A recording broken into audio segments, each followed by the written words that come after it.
Ayer más de 200 mga drug dependents iarindi na otoridad alina City Coliseum. Este ta composita mga drug users y pushers desde el 5 Barangay Bajo na Police Station 6.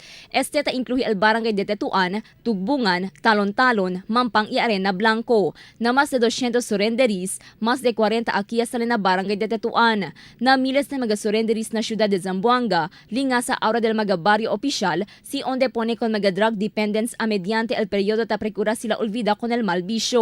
Según con el barrio Kapitan del Tetuan, Jan Dalipe, necesita construir el gobierno mga rehabilitation centers para na mga indigent drug users. Este un rehab center que libre para con mga pobre vivientes, quien user de droga, y no hay capaz para gastaman rehab con di ila cuerpo.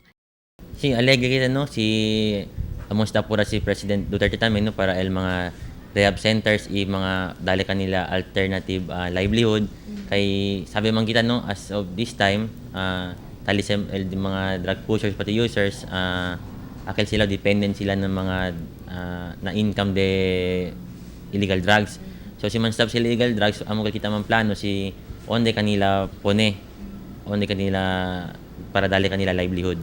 Según con el jefe del Police Station 6 Police Superintendent Nonito Asdai, na su observasyon mayoría de mga users mga pobre viviente. Tiempo ya según para construir de público rehab centers, siendo hindi dakal de fácil el cosa enfrenta mga users para olvida el uso de droga.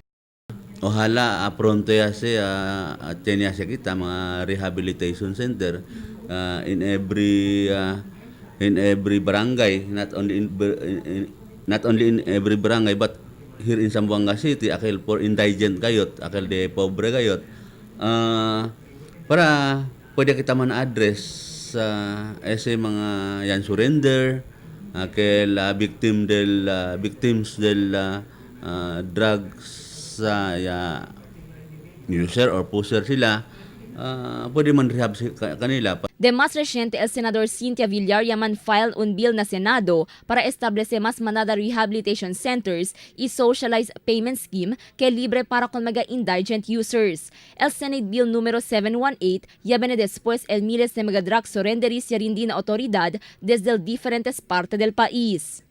Crystal Almonía, Dateline Zamboanga.